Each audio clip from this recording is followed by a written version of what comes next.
Puss in Boots, The Last Wish is a 2022 American animated adventure comedy film directed by Joel Crawford and written by Paul Fisher and Tommy Swerdlow.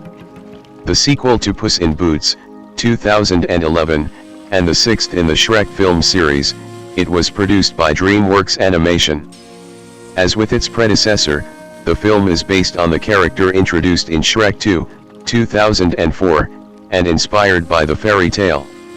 Antonio Banderas and Salma Hayek reprise their respective roles as the titular character and Kitty Softpaws, with Harvey Guillén, Florence Pugh, Olivia Colman, Ray Winstone, Samson Kayo, John Mulaney, Wagner Moura, Divine Joy Randolph, and Anthony Mendez joining the cast. Set after the events of Shrek Forever After, 2010, the story follows Puss in Boots, who teams up with Kitty Softpaws and Peritto to find the last wish of the fallen wishing star to restore 8 of his 9 lives. They race against other fairy tale characters seeking the same treasure, while a sinister wolf hunts Puss himself. Planning for a sequel to Puss in Boots began in November 2012, but it languished in development hell until it was revived in November 2018. In February 2019, it was announced that the film would be helmed by Bob Persichetti, head of story of the first film and co-director of Sony Pictures Animation's Spider-Man, Into the Spider-Verse, 2018. By March 2021, Crawford had replaced Persichetti as director. The story draws inspiration from spaghetti western films, with The Good, the Bad, and the Ugly, 1966, cited as a particular influence. The film's style is inspired by Spider-Man, Into the Spider-Verse.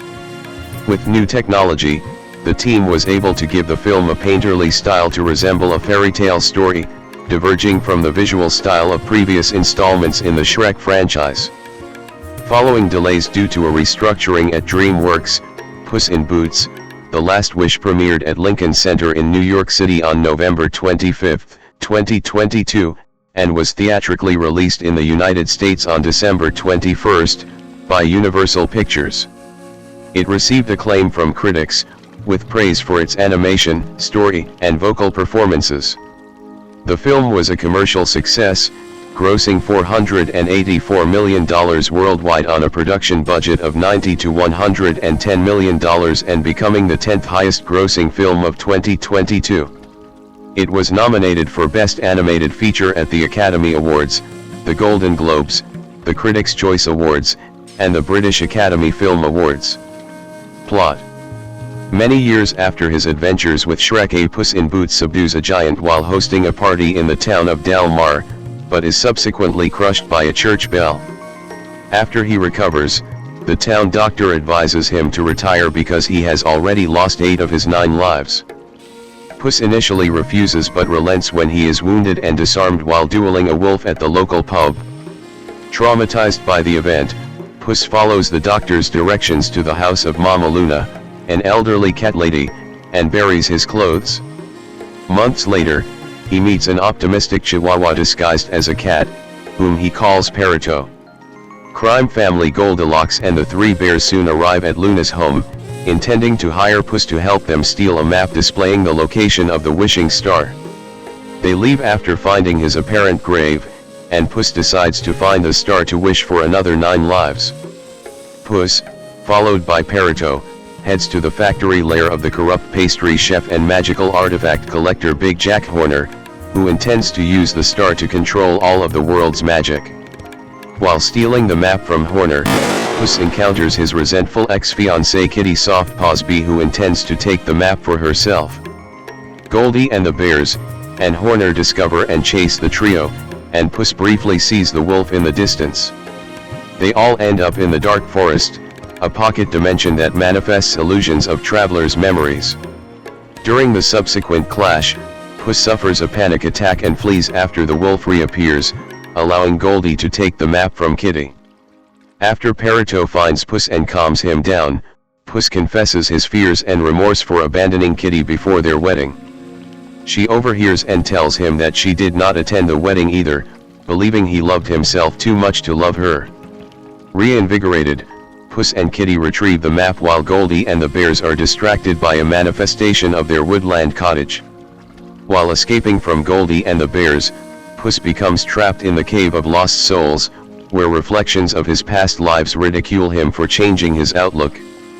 The wolf arrives and reveals himself as Death, who is outraged by Puss' failure to value any of his lives, so intends to take his final life personally. Horrified, Puss runs out of the cave towards the star, leaving Kitty and Peritto behind. During an argument with Baby Bear, Goldie reveals she intends to wish for a human family. Though this hurts the bear's feelings, they still agree to help her. Puss arrives at the star and begins to make his wish, but Kitty arrives, berates him for his selfishness, and reveals she would have wished for someone she could trust. Goldie, the bears, and Horner arrive, and a fight ensues for the map. Goldie briefly obtains it but abandons it to save Baby Bear, while Kitty traps Horner inside his magical bottomless bag. Death arrives and challenges Puss to a duel. Having learned the value of a single life from his time with his companions, Puss forgoes wishing for more lives and accepts Death's challenge. They duel and Puss temporarily disarms Death, declaring that, while he can never truly defeat Death, he will never stop fighting for his last life. Realizing Puss is no longer arrogant, Death begrudgingly spares him and leaves, though they both acknowledge that they will eventually meet again. Horner escapes the bag by eating a magic snack that transforms him into a giant. Peritto distracts him, allowing Puss, Kitty, and Goldie to destroy the map, which causes the wishing star to consume Horner and explode. Goldie affirms to the bears that they are her true family, and they decide to take over Horner's business. Puss rekindles his romance with Kitty. With Peritto in tow, they steal a ship and head to the kingdom of Far Far Away. Voice cast. Main article, list of characters in the Shrek franchise. Antonio Banderas as Puss in Boots, a swashbuckling anthropomorphic tabby cat fugitive from the law and a hero of San Ricardo who has lost 8 of his 9 lives. In Mama Luna's cat rescue, Mama Luna named him Pickles. 6. Salma Hayek Beno as Kitty Soft Paws, an anthropomorphic street-savvy tuxedo cat who is Puss' ex-fiancé, and seeks the wishing star to find somebody she can trust. 7/8. Florence Pugh as Goldilocks, known as Goldie, the leader of the Three Bears crime family. 9. Kylie Crawford as young Goldilocks. Harvey Guillén as Peritto, a friendly and naive anthropomorphic chihuahua who is initially disguised as one of Mama Luna's pet cats and wants to become a therapy dog, serving as the film's comic relief character. 7. John Mulaney as Big Jack Horner, a feared pastry chef who plans to use the wishing star to gain control of all magic. He has collected various magical items, creatures, and people ever since being denied fairy tale fame by calling himself Little Jack Horner as a child. 9. His group of henchmen cooks is called the Baker's Dozen. An insane and psychopathic killer, he is an egomaniacal and megalomaniacal man who regularly kills his own men to further his goals. Ray Winstone as Papa Bear, Mama Bear's husband, Baby Bear's father and Goldilocks' adoptive father. 7. Olivia Colman as Mama Bear, an anthropomorphic grizzly bear who is Papa Bear's wife, Baby Bear's mother and Goldilocks' adoptive mother. 7. Samson Ko as Baby Bear, Papa Bear and Mama Bear's son, and Goldilocks' adoptive brother. 7. Wagner Moura as the Wolf C/Death, a white wolf who is initially presumed to be a bounty hunter before revealing his true identity to Puss, who he wants to personally kill as punishment for Puss wasting 8 of his 9 lives. He wields twin sickles that combine into a double-blade glaive. 9. Divine Joy Randolph as Mama Luna, an elderly cat lady who initially takes Puss in. 10. Anthony Mendez as the doctor who tells Puss to retire after informing him of his 8 deaths. Kevin McKen as the ethical bug, a parody of the talking cricket, who attempts to act as Jack Horner's conscience. 11. As the film progresses, he loses his faith in Horner, eventually deeming him as horrible and an irredeemable monster. McCann's performance was strongly influenced by Jimmy Stewart's voice and speech patterns. Bernardo de Paula as the governor of Del Mar.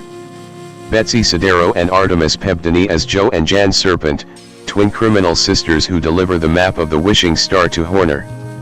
Conrad Vernon and Cody Cameron reprised their roles as Jingy and Pinocchio from previous Shrek films in cameos during flashbacks.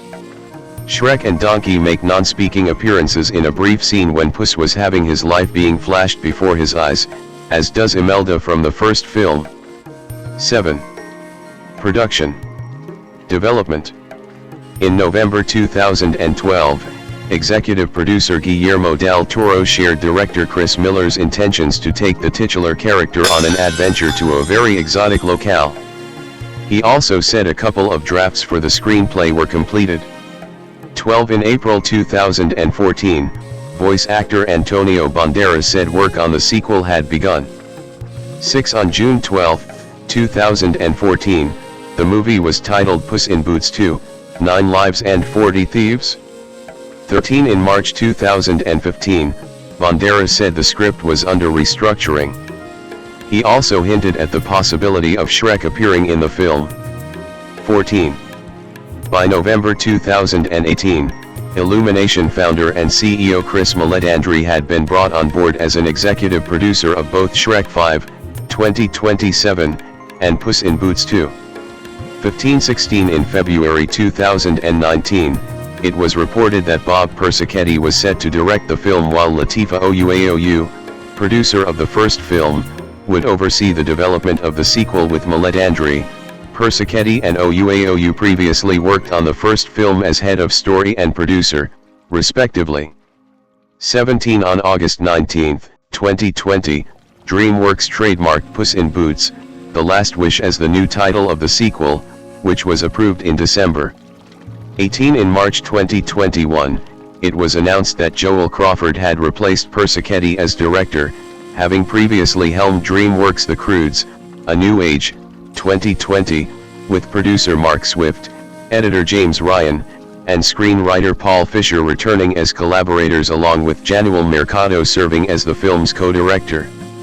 7-19. Along with Salma Hayek, now credited as Salma Hayek Pinot, reprising her voice role, new cast members were announced in March 2022, including Harvey Guillén, Florence Pugh, Olivia Colman, Ray Winstone, Samson Kayo, John Mulaney, Wagner Moura, Divine Joy Randolph, and Anthony Mendez.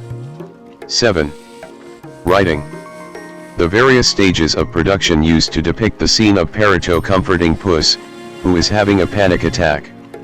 From top to bottom, the storyboard, a screenshot of the unrendered footage, and a screenshot of the final film. While wanting the film to retain the adult humor from previous entries, Crawford also wanted the film to have a darker tone, with Puss' mortality and fear of death being the film's main focus. 20. Wanting to use the concept of Puss being in his last life to tell a story about how to enjoy life. 21-22. Swift felt the Shrek franchise being over 20 years old by the time the project entered production allowed the film to explore darker themes than its predecessors. 20. He drew inspiration from fairy tales by the Brothers Grimm and how they were cautionary tales that took you somewhere dark to make you appreciate the light. 23. This also influenced the decision to depict death as a wolf, as wolves in Brothers Grimm's stories were depicted as the personification of fear. 23. Other influences for the film include spaghetti westerns films, due to how those films managed to balance between different tones. 23. The Good, the Bad, and the Ugly, 1966, was cited as a particular influence on the film's plot. 20. Crawford said he wanted the film's comedy to be edgy in the vein of Shrek, 2001, aiming to honor what audiences loved from previous entries, although still wanting to do something different with the franchise instead of retreading familiar ground.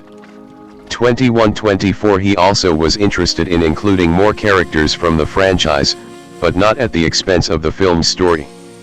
21. He also felt that one foot of Puss in Boots is dipped in the Shrek fairy tale world, but another one is in the spaghetti western world, and aiming to balance both aspects influenced certain decisions for the film.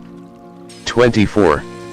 For the film's opening sequence, the producers didn't want to simply reintroduce the character to general audiences, but also to introduce the world to where the character is now by establishing him as a celebrity, with the writers drawing inspiration from Mick Jagger. 20. Crawford wanted Puss to start the film as a larger-than-life type of figure who comes to embrace his vulnerability. 25 Swift described the story as being about Puss having to figure out who am I without all the things that people value in me. 20. The idea of featuring a scene of Puss having a panic attack was conceived after the team deemed Puss expressing his vulnerabilities verbally as insincere, whereas a panic attack was seen as a natural point for the character that would force Puss to let down the facade of being a fearless hero. For the scene, Crawford and storyboard artist Taylor Meacham drew from their personal experiences. 25. Animation and design. As with DreamWorks' previous film The Bad Guys, 2022, the film's design was inspired by Sony Pictures Animation's Spider-Man, Into the Spider-Verse, 2018, to make the film look more like storybook illustrations, from an idea suggested by production designer Nate Ragg.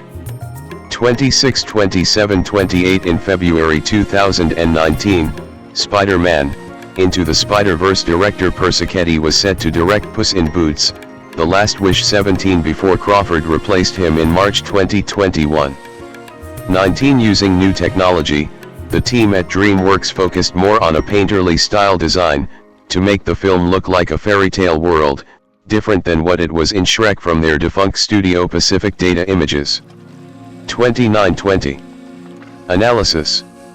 The film's subject matter and thematic merit have been lauded, receiving critical praise and discourse. It depicts death as a living antagonist, chasing Puss for his final life.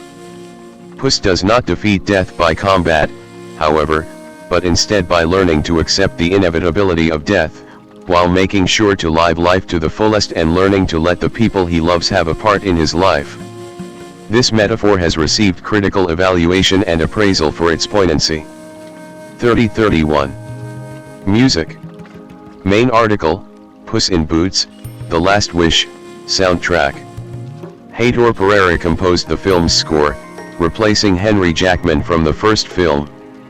32 Additionally, 3 original songs were made for the film by Karol G, Daniel Oviedo, Heitor Pereira, Paul Fisher, Dan Navarro, and Gaby Moreno. Karol G performs La Vida es Una, co-written by herself and Daniel Oviedo and released on December 8, 2022. 33 While Heitor Pereira co-wrote 2 songs titled Fearless Hero, performed by Antonio Banderas and co-written by Dan Navarro and Paul Fisher, and Por Que Te Vas, co-written with and performed by Gaby Moreno. 34 The soundtrack was released on December 16, 2022, by Backlot Music, in addition to cover of The Doors' This Is the End performed by Dan Navarro. 35 Music from Shrek 2 was used in the film by Harry Gregson Williams from the tracks Obliged to Help and The End / Happily Ever After. Release. Theatrical. Puss in Boots, The Last Wish premiered at Lincoln Center in New York City on December 13, 2022. 36, and was theatrically released on December 21, 2022. It was originally scheduled to be released on November 2, 2018. 13, and later on December 21, 2018. 37 before it was removed from the release schedule altogether in January 2015 due to corporate restructuring and DreamWorks Animation's new policy to release 2 films a year.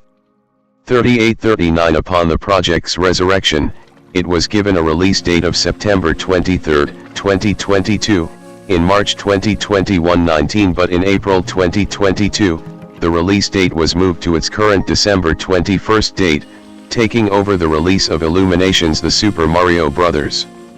Movie. 40 A one-day public screening occurred on November 26, 2022, in select theaters. 41-42. The first 30 minutes of the film were shown at the Annecy International Animation Film Festival in June 2022. Critics noted the darker tone of the movie when compared to its predecessor, and director Joel Crawford agreed with them, mentioning that Puss' fear of death is the engine that drives the movie. 43-20. The film also debuted a new animated logo opening for DreamWorks Animation, showcasing characters from The Bad Guys, How to Train Your Dragon, Kung Fu Panda, The Boss Baby, Trolls, and Shrek, with a remastered rendition of the 2010 fanfare composed by Harry Gregson Williams mixed with several notes from the 2019 fanfare composed by John Powell.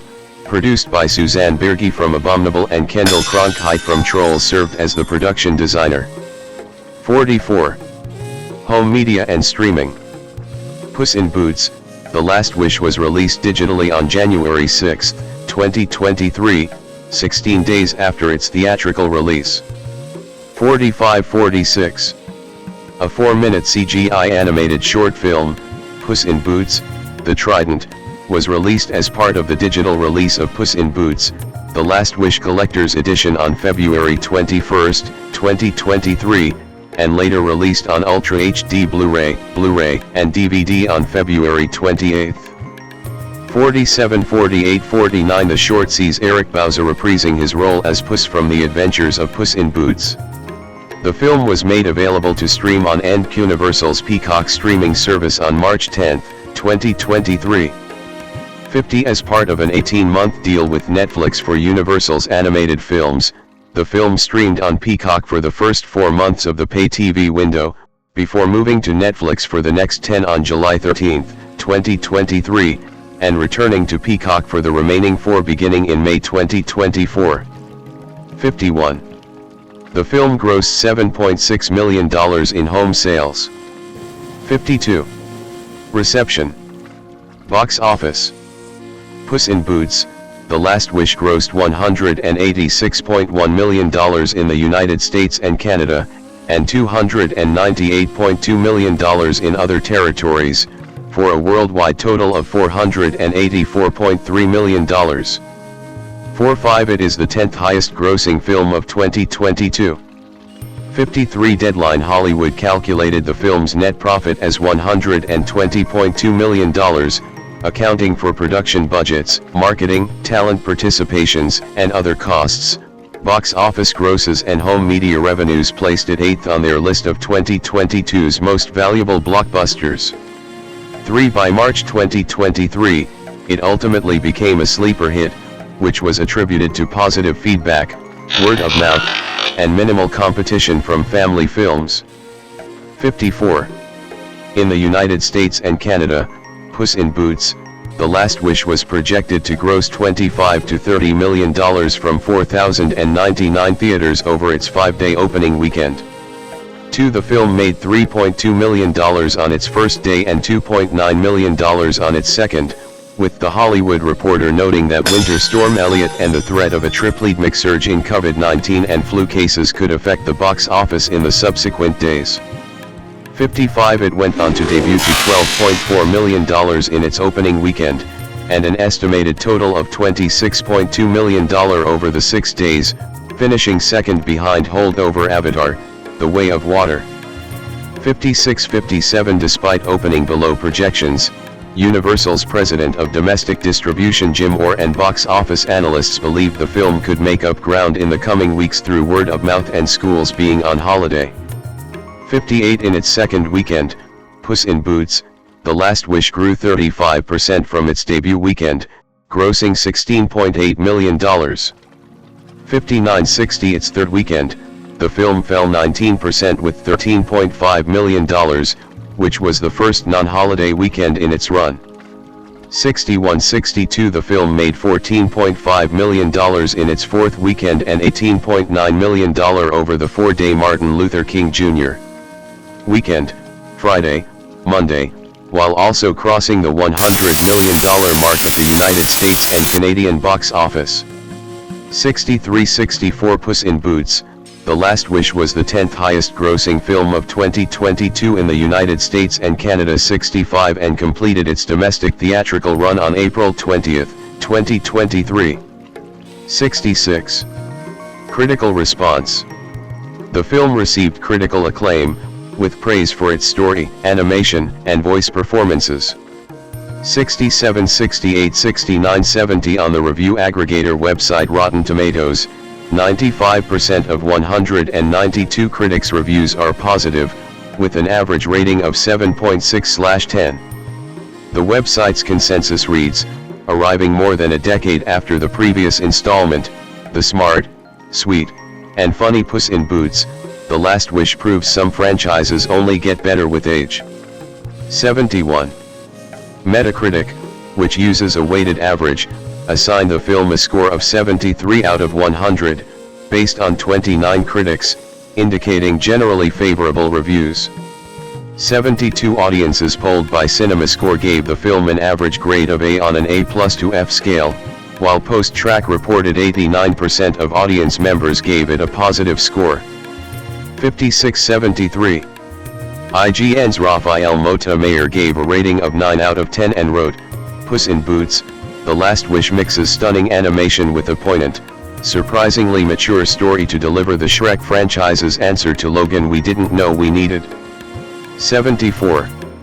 Christy Lemire of RoachRevert.com wrote that after a roaring start, the film sags a bit in the midsection as it becomes clear that we're in for a pretty standard quest. She did, however, praise that the film manages to convey messages of selflessness and teamwork in a way that doesn't feel heavy-handed or cloying, along with the voice performances and visuals. 75. Nate Richard of Collider gave the film an A, saying, "Nothing in Puss in Boots, The Last Wish feels lazy, it more than justifies the long wait.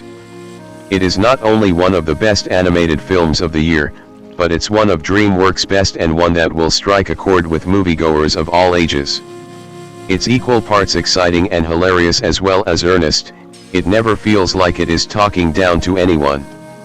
With the bad guys and now Puss in Boots, The Last Wish, it is more than safe to say that DreamWorks is back and, maybe, better than ever." 76. Peter DeBrugge of Variety gave the film a positive review, saying the film was DWA's best film since the How to Train Your Dragon trilogy. 77. Maxence Vincent of Loud and Clear gave the film 4 out of 5 stars, saying, "Puss in Boots, The Last Wish is finally giving me hope that the Shrek franchise may not be dead yet. The film opens with one of the most thrilling action set pieces I've seen in an animated film all year, and probably the most thrilling one, since I won't watch another animated film before the end of the year, impeccably scored by Heitor Pereira as our titular character. Antonio Banderas sings who is our favorite fearless hero, as he battles a giant. I was locked into the movie, and there was no going back." 78. Emma Stefanski of IndieWire also gave a positive review, enjoying the fact that the film has no qualms about testing the expectations of its young audience while delivering a freewheeling tale about appreciating the 9 lives we already have. 79. Frank Scheck of The Hollywood Reporter gave the film a positive review, finding the film darker in tone but still extremely funny, even though it falters when resorting to the frenetic action sequences seemingly designed for Tyke's short attention spans. He also praised Banderas's and the supporting cast's voice work, claiming that too often, animated films feature supremely overpaid and overqualified voice casts whom children, and most adults, couldn't care less about. Banderas, on the other hand, is worth every penny. 11. William Bibiani of The Wrap gave the film a mixed review, summarizing that there are comic moments that land, and action set pieces that pop, but the overwhelming sensation here is a meditation on the inevitability of death. 80. In December 2024, Collider ranked the film at number 3 on its list of the 10 best fantasy movies of the 2020s, with Robert Lee III writing easily one of the most acclaimed and exceptional movies to come from DreamWorks Animation in years. Puss in Boots, The Last Wish revitalized the long-since dormant Shrek franchise as if it had never left. Jose Antonio Dominguez Bandera, born August 10, 1960, known professionally as Antonio Banderas, is a Spanish actor. Known for his work in films of several genres, he has received numerous accolades, including a Cannes Film Festival Award and a Goya Award, as well as nominations for an Academy Award, 2 Primetime Emmy Awards, 5 Golden Globe Awards, and a Tony Award. Films in which he has appeared have grossed over $7.7 billion worldwide. 1. Banderas made his acting debut at a small theater in Malaga, where he caught the attention of director Pedro Almodóvar, who gave the actor his film debut in the screwball comedy Labyrinth of Passion, 1982. They have since collaborated on many films, including Matador, 1986, Law of Desire, 1987, Women on the Verge of a Nervous Breakdown, 1988, Tie Me Up, Tie Me Down, 1989, The Skin I Live In, 2011, and Pain and Glory, 2019, the last of which earned him the Cannes Film Festival Award for Best Actor, the Goya Award for Best Actor, as well as a nomination for the Academy Award for Best Actor. In 1992, Banderas made his American film debut with the musical drama The Mambo Kings, 1992, followed by roles in Philadelphia, 1993, Interview with the Vampire, 1994, Assassins, 1995, and Evita, 1996. He took roles in franchises playing El Mariachi in Desperado, 1995, and Once Upon a Time in Mexico, 2003, Zorro in The Mask of Zorro, 1998, and The Legend of Zorro, 2005, the Patriarch in the Spy Kids series, 2001 to 2003, and voiced Puss in Boots in the Shrek films, 2004, present. He made his directorial debut with the comedy film Crazy in Alabama, 1999, followed by Summer Rain, 2006. On stage, Banderas made his Broadway theater debut playing an Italian film director in the musical Revival 9, 2003, for which he was nominated for a Tony Award for Best Actor in a Musical. He received Primetime Emmy Award nominations for his roles as Pancho Villa in the HBO television film and starring Pancho Villa as himself, 2004, and Pablo Picasso in the anthology series Genius, 2018. Early life. José Antonio Dominguez Bandera II was born on August 10, 1960, in Malaga, Andalusia. To Civil Guard Officer José Domínguez Prieto, 1920 to 2008, and schoolteacher Ana Bandera Gallego, 1933 to 2017. 5. He has a younger brother named Francisco. 5. As a young boy, Banderas wanted to become a professional football player until a broken foot sidelined his dreams at the age of 15. He showed a strong interest in the performing arts and formed part of the Era Theater School run by Angeles Rubio Argels y Alessandri, wife of diplomat and filmmaker Edgar Neville, and the College of Dramatic Art, both in Malaga. His work in the theater and his performances on the streets eventually landed him a spot with the Spanish National Theater. 6. Career. Main article, List of Antonio Banderas performances. 1982 to 1989, early collaborations with Pedro Almodóvar. Banderas has acted in numerous films directed by Pedro Almodóvar. Photo. Banderas began his acting studies at the School of Dramatic Art in Malaga and made his acting debut at a small theater in Malaga. He began working in small shops during Spain's post-dictatorial cultural movement known as La Movida Madrilena. 7. While performing with the theater, Banderas caught the attention of Spanish director Pedro Almodóvar, who gave the young actor his film debut in the screwball sex comedy Labyrinth of Passion, 1982. 5 years later, he went on to appear in the director's comedic thriller Law of Desire, 1987, making headlines with his performance as a gay man, which required him to engage in his first male-to-male on-screen kiss. Banderas appeared in Almodóvar's surrealist sex comedy Matador, with Vincent Canby of the New York Times writing, "The movie looks terrific and is acted with absolute, straight-faced conviction by the excellent cast headed by Miss Serna, Mr. Martinez, and Mr. Banderas." 8. The director cast him in his internationally acclaimed 1988 film, Women on the Verge of a Nervous Breakdown. Rita Kempley of the Washington Post described Banderas' performance as warm and described the film as a glossy delight. 9.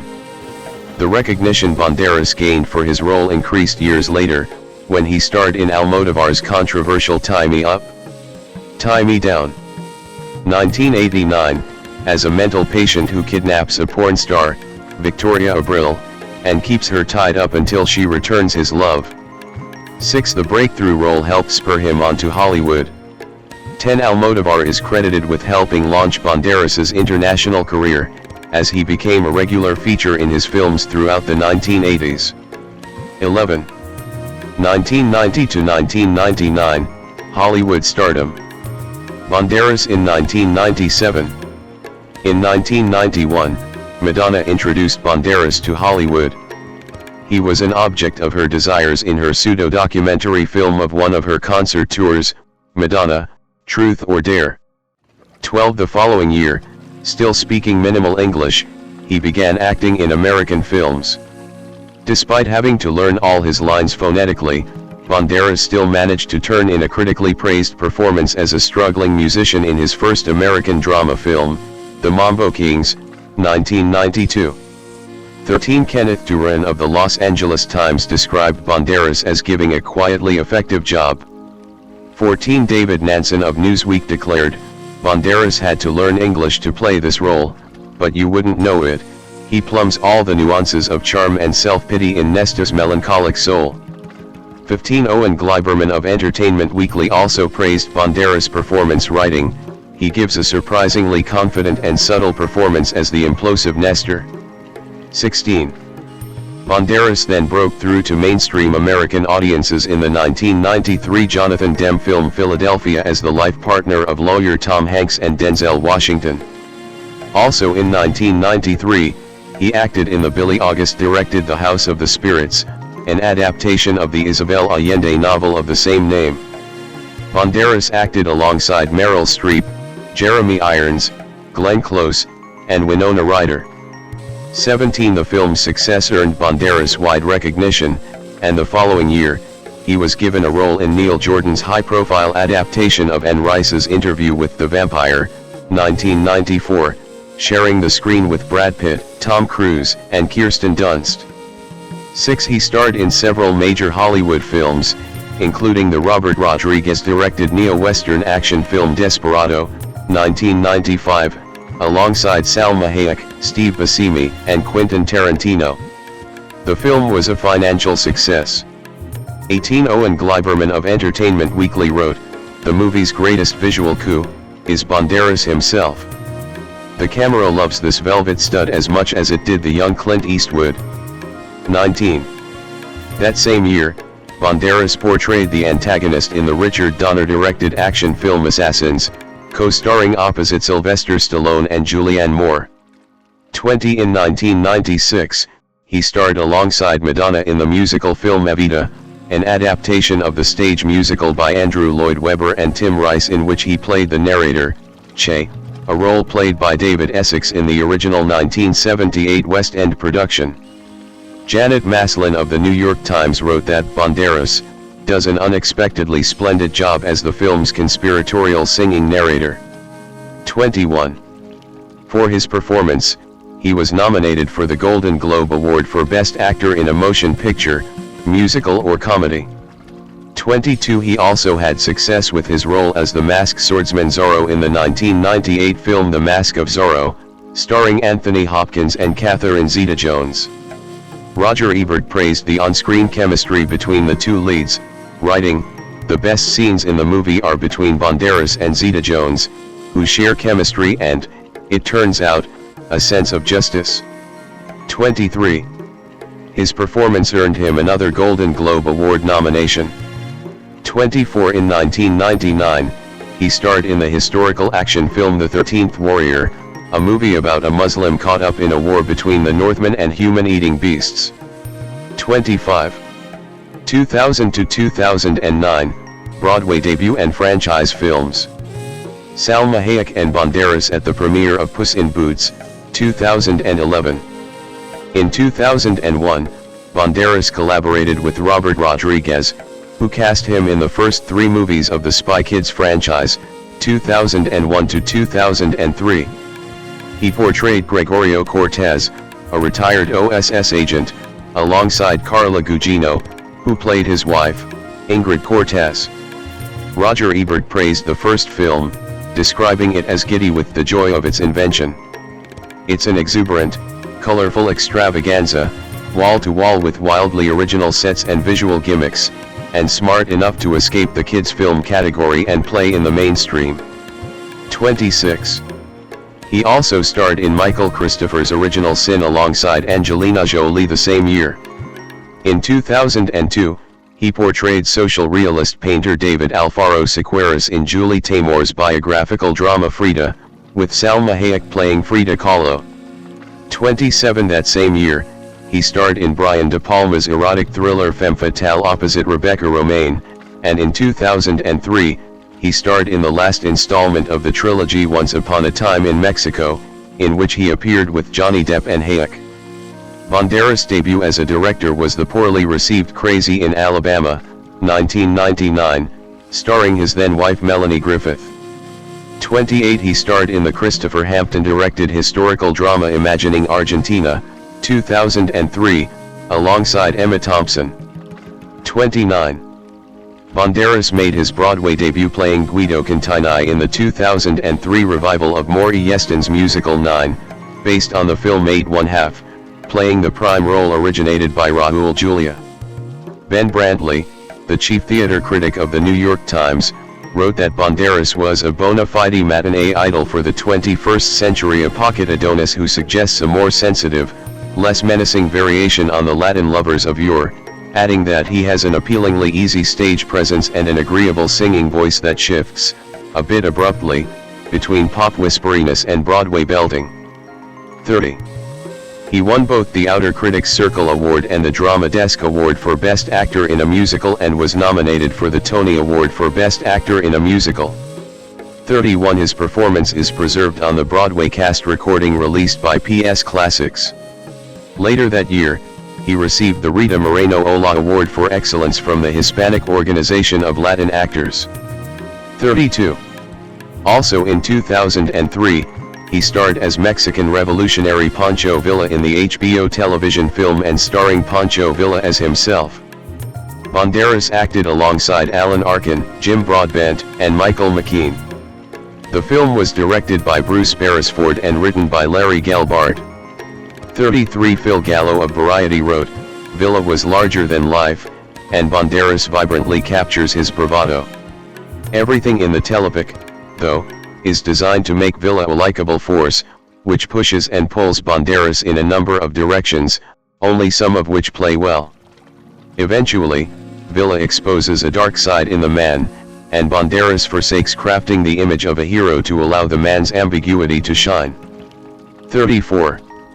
Banderas was nominated for the Primetime Emmy Award for Outstanding Lead Actor in a Limited or Anthology Series or Movie and the Golden Globe Award for Best Actor, Miniseries or Television Film for his performance. 35.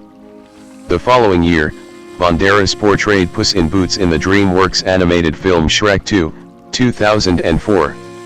Todd McCarthy of Variety praised his performance, writing that he is deliciously sending up his Zorro persona. 36. The film was an immense box office and critical hit. 37-38 It went on to receive a nomination for the Academy Award for Best Animated Feature.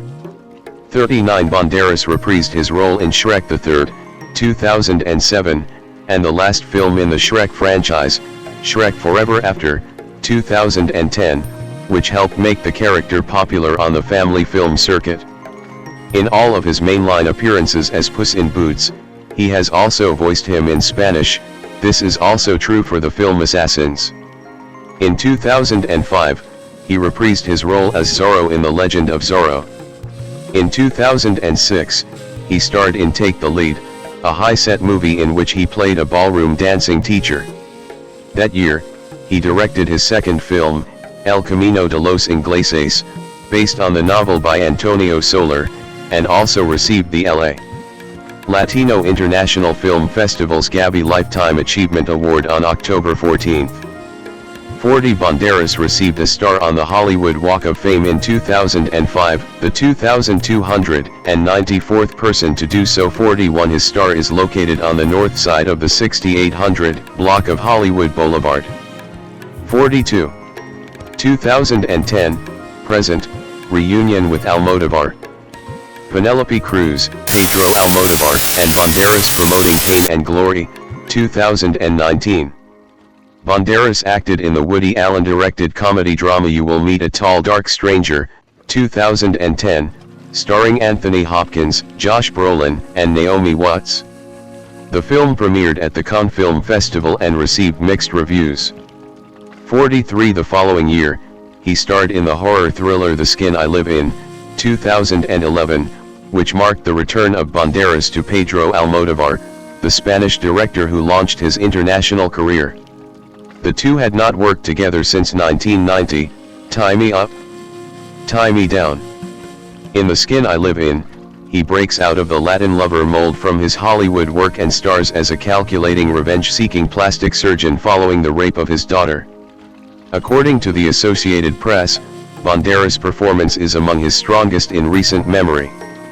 11. That same year, he reprised his voice role as Puss in Boots, this time as the protagonist of the Shrek spin-off prequel, Puss in Boots. This film reunited Banderas with Salma Hayek for the sixth time. 44. The film received critical acclaim and was a box office hit. 45-46. Banderas took a small role in Almodóvar's comedy I'm So Excited, 2013, and also acted in Steven Soderbergh's action thriller Haywire, 2011, Jonathan Dayton and Valerie Faris romance fantasy Ruby Sparks, 2012, and Terrence Malick's experimental drama Night of Cups, 2015. 47. Banderas starred in the SpongeBob movie, Sponge Out of Water as Burger Beard, the film's main antagonist. In 2018, Banderas starred in the National Geographic limited series Genius, Picasso as the noted sculptor and painter Pablo Picasso. For his performance, he received a Primetime Emmy Award, a Screen Actors Guild Award, and a Golden Globe Award nomination. He also acted in Life Itself, 2018, which premiered at the Toronto International Film Festival. 48. Banderas won the Goya Award for Best Actor for his role in Pain and Glory, 2019. In 2019, Banderas starred in the Spanish film Pain and Glory, Dolor y Gloria, directed by Pedro Almodóvar. 49. The film centers around an aging film director played by Banderas who has a chronic illness and writer's block as he reflects on his life in flashbacks to his childhood. On May 25, 2019, Banderas won the Cannes Film Festival Award for Best Actor for his role in the film. 50. Manala Dargis of the New York Times praised his performance, writing that Banderas's melancholic presence and subtle, intricate performance add depth and intensities of feeling, because he draws so flawlessly from Almodóvar. 51. He was later nominated for his first ever Academy Award for Best Actor in a Leading Role for Pain and Glory and lost to Joaquin Phoenix for his role in Joker, 2019. 52-53. That same year, Banderas starred in Steven Soderbergh's Netflix film The Laundromat alongside Meryl Streep and Gary Oldman. During this time, he starred in Spanish-language adaptations of the musicals A Chorus Line, 2019, and Company, 2021, at the Teatro del Soho CaixaBank in Spain.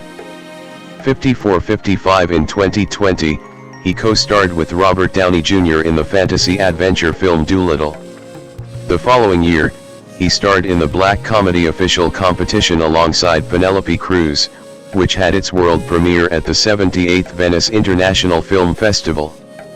56. The film is a meta-comedy and satire on the film industry. A.O. Scott of the New York Times wrote, Banderas can be marvelously subtle and affecting as well as magnetic.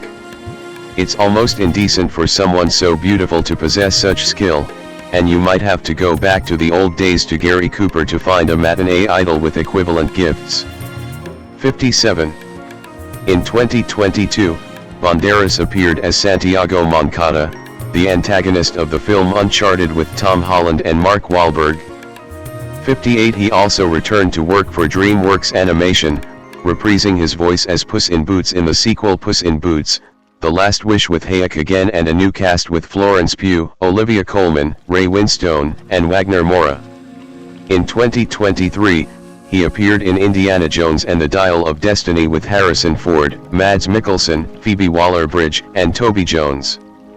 He also portrayed Herod in the Christmas musical film Journey to Bethlehem. 59. In June 2023, it was announced that Banderas was cast in Paddington in Peru in the role of Hunter Cabot. 60 other co-stars include Hugh Bonneville, Emily Mortimer, Olivia Colman, and Jim Broadbent. 61 He starred opposite Nicole Kidman in the A24 erotic thriller Baby Girl, directed by Helena Ridgen. 62. New stage as theater producer. Antonio Banderas has always declared that what makes him happiest is theater.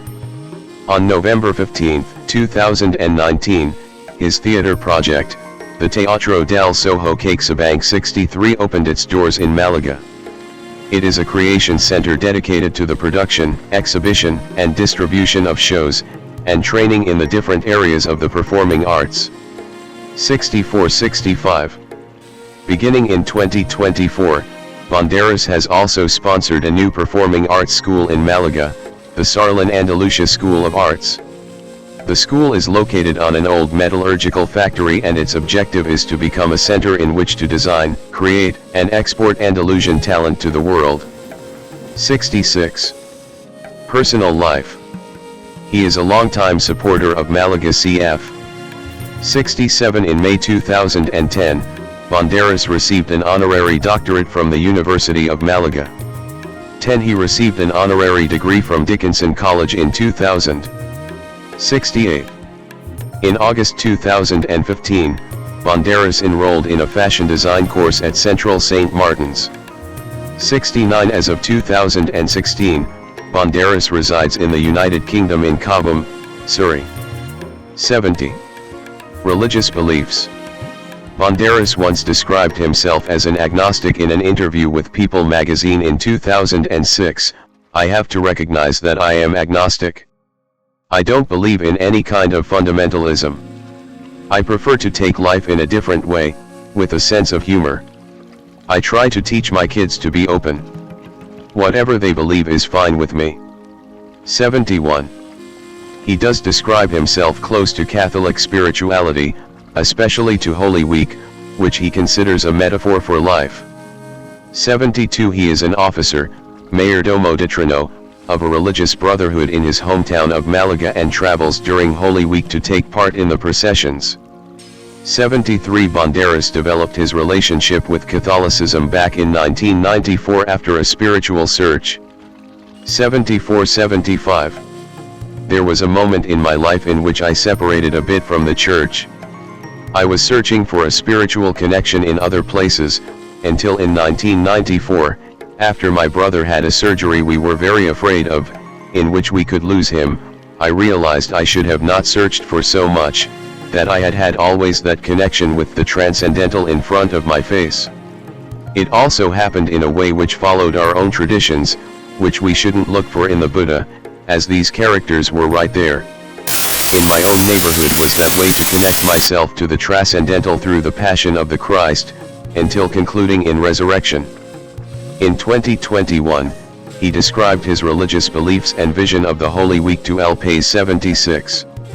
I live comfortably in the mystery, I'm very doubting, I don't know if agnostic is exactly the word. But I think yes, there is something, although we don't know what is it. The Big Bang, yes, and before the Big Bang, what? Holy Week has many colors, it's a very strange polydrome. It is related to faith, popular religion, and Andalusian idiosyncrasy.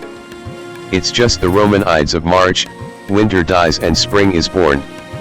The Andalusian version is so colorful and merry because everybody knows the guy will resurrect on Sunday. And there is a happy ending. Relationships. Banderas with then-wife Melanie Griffith in 2010. Banderas married Ana Leza Es in 1987 and divorced her in 1996. He met and began a relationship with American actress Melanie Griffith in 1995 while shooting Too Much. 777 They married on May 14, 1996, in London. They have a daughter, Stella del Carmen Banderas, born September 24, 1996, who appeared on screen with Griffith in Banderas' directorial debut Crazy in Alabama, 1999.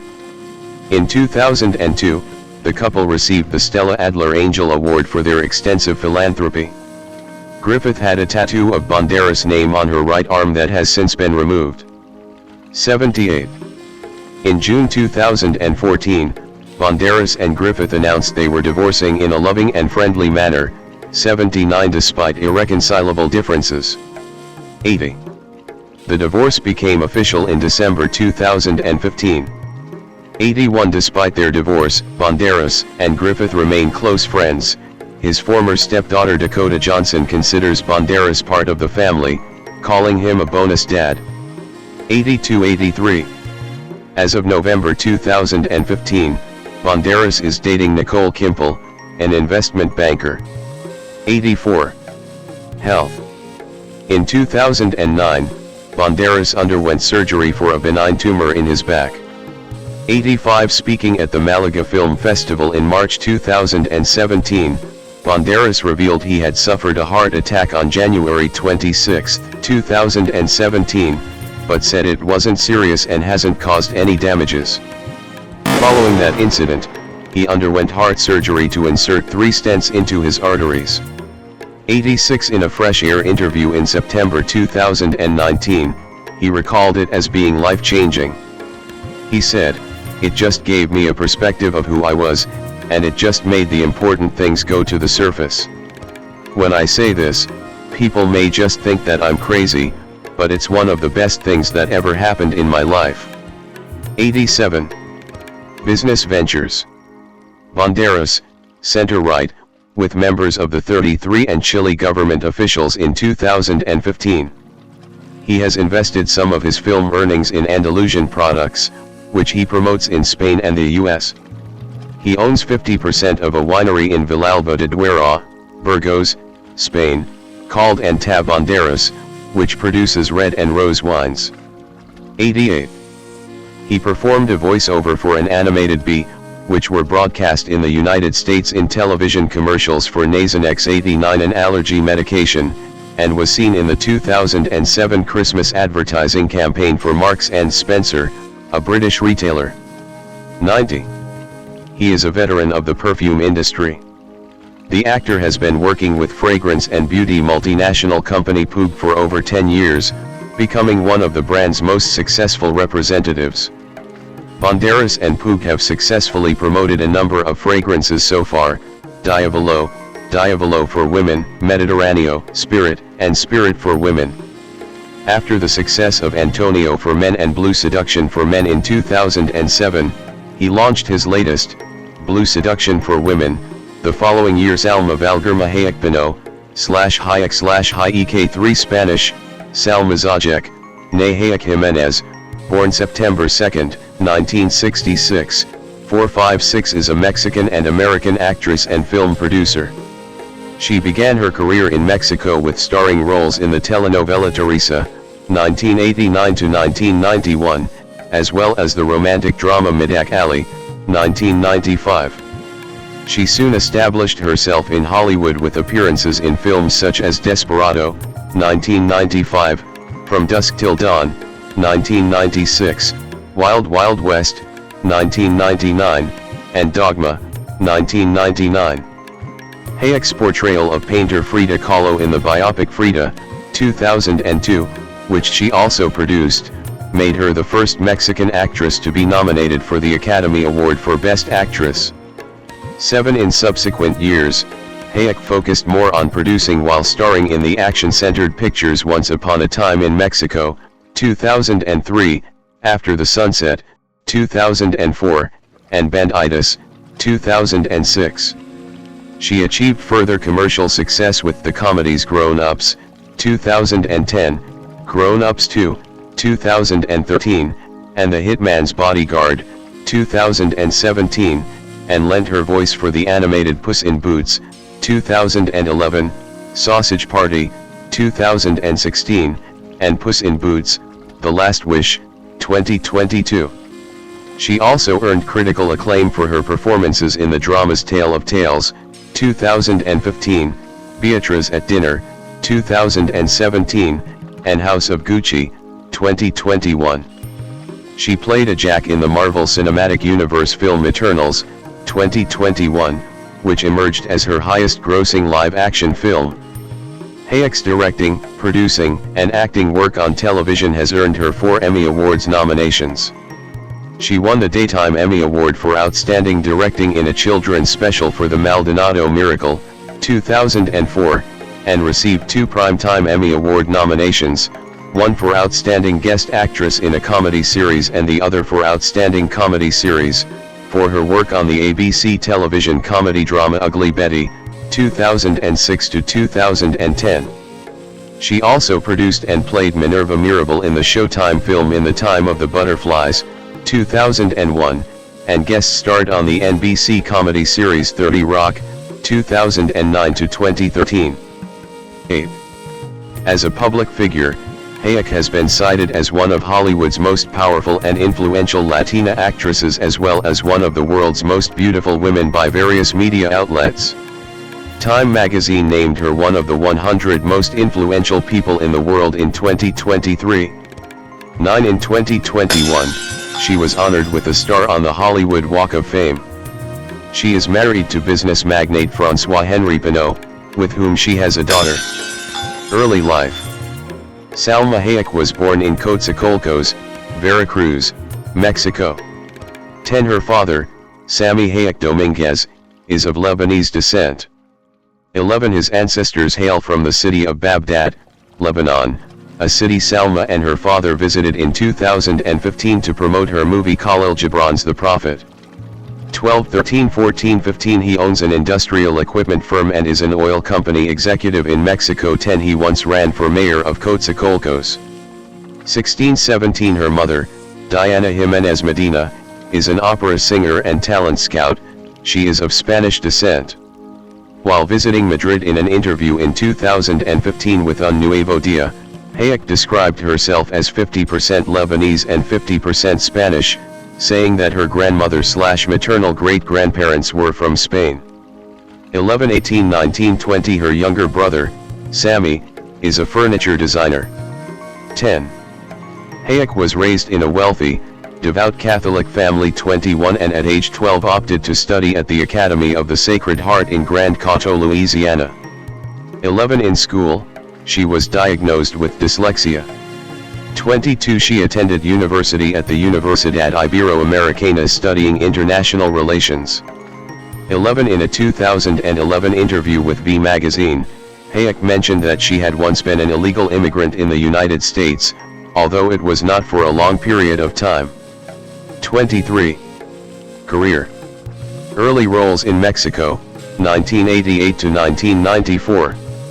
Hayek's first screen appearance was in the television series In Un Nuevo Amanecer, 1988, which earned her the TV Y Novelas Award for Best Debut Actress. Televisa subsequently selected Hayek, who was 23 at the time, to play the title role in Teresa, 1989 to 1991, a successful Mexican telenovela that made her a star in Mexico.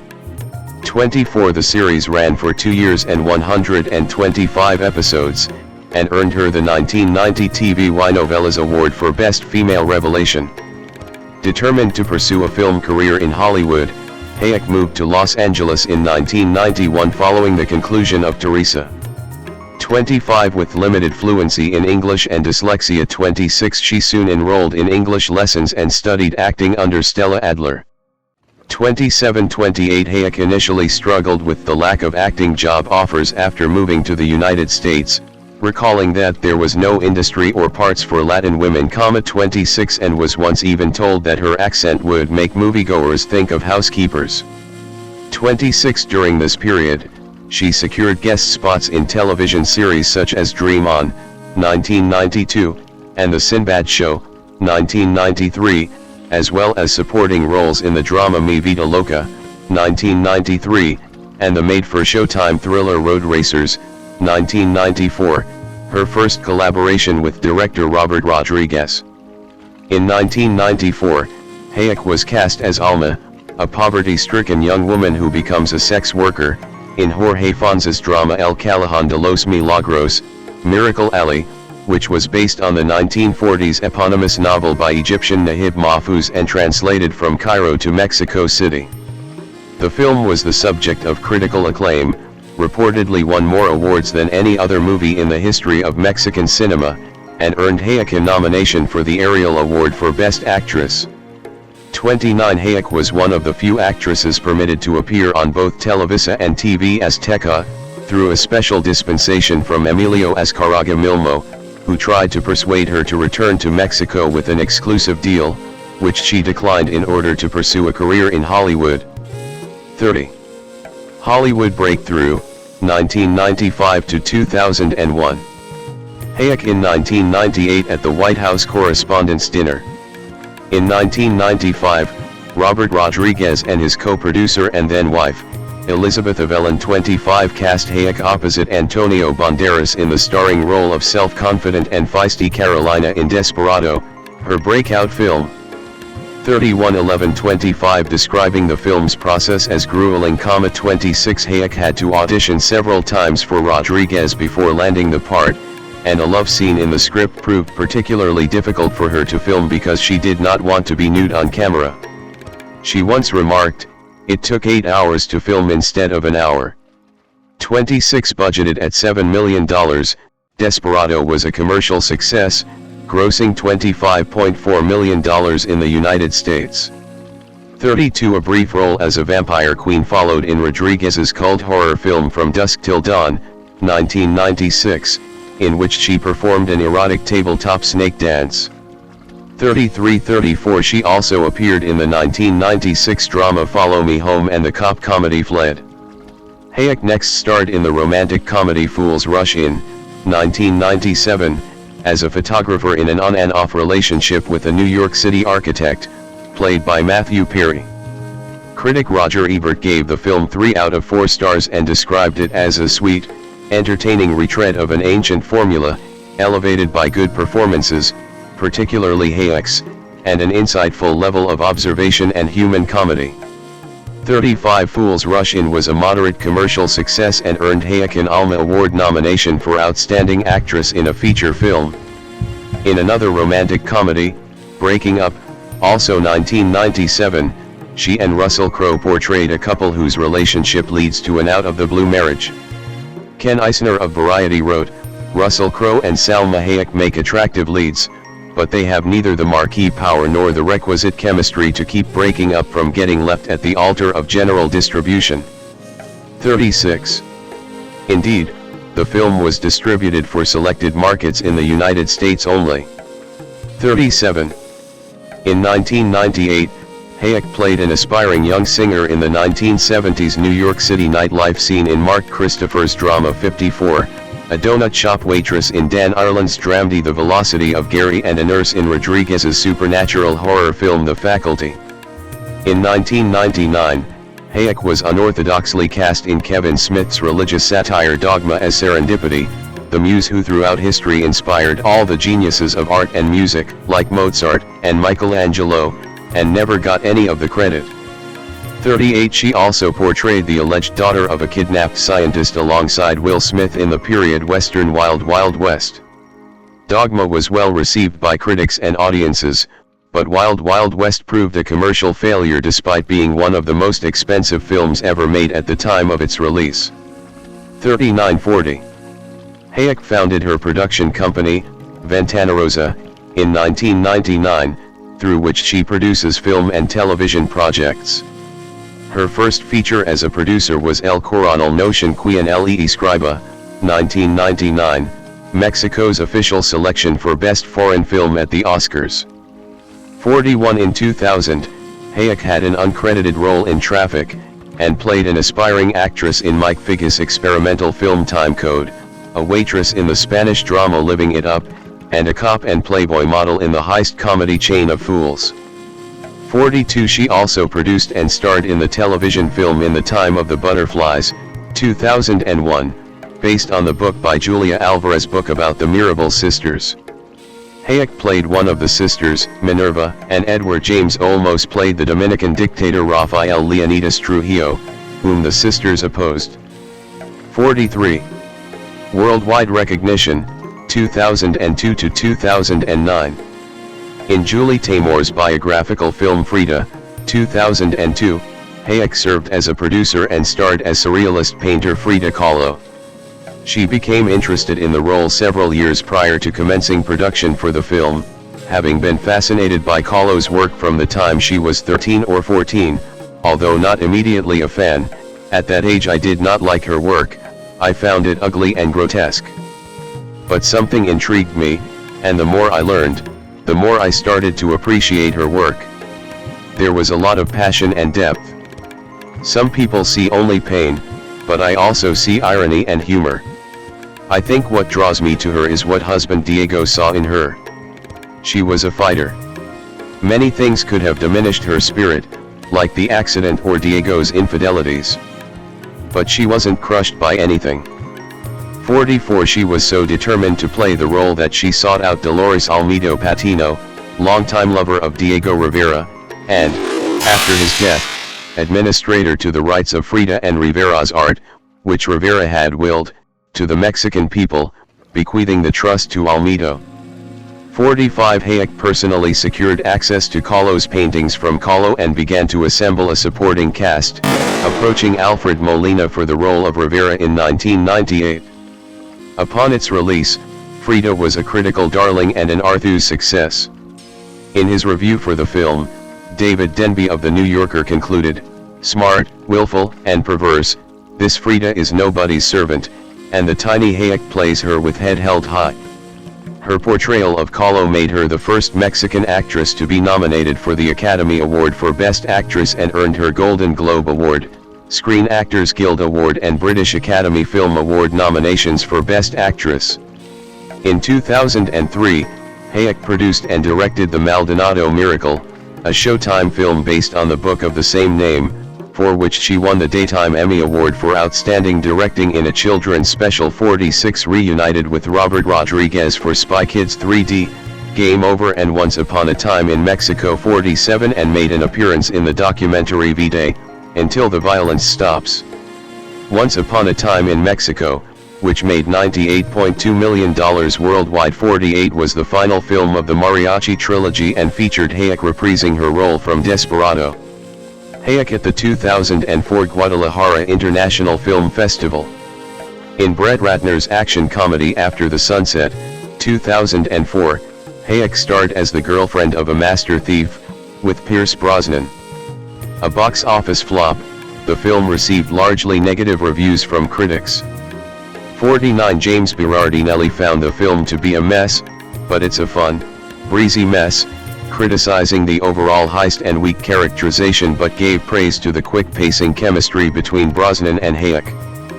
50 In 2005, she served as a member of the 58th Cannes Film Festival jury, co-hosted the annual Nobel Peace Prize concert with Julianne Moore in Oslo, Norway. 51-52 and directed a music video for Prince, titled Te Amo Corazon, I Love You, Sweetheart, that featured Mia Maestro. 53. Hayek appeared alongside her good friend Penelope Cruz in the 2006 Western comedy Banderas, portraying two women who become a bank-robbing duo in an effort to combat a ruthless enforcer terrorizing their town. Randy Cordova of the Arizona Republic said the film sports Hayek and her co-star Penelope Cruz as the lusty dream team and that they were the marketing fantasy for the film. 54 Bandidas was followed by Ask the Dust, a period romance set in Los Angeles based on a John Fante novel. 55 and co-starring Colin Farrell. Peter Bradshaw of The Guardian found something a little forced in both lead performances. 56 and with a limited theatrical release, the film was not a financial success.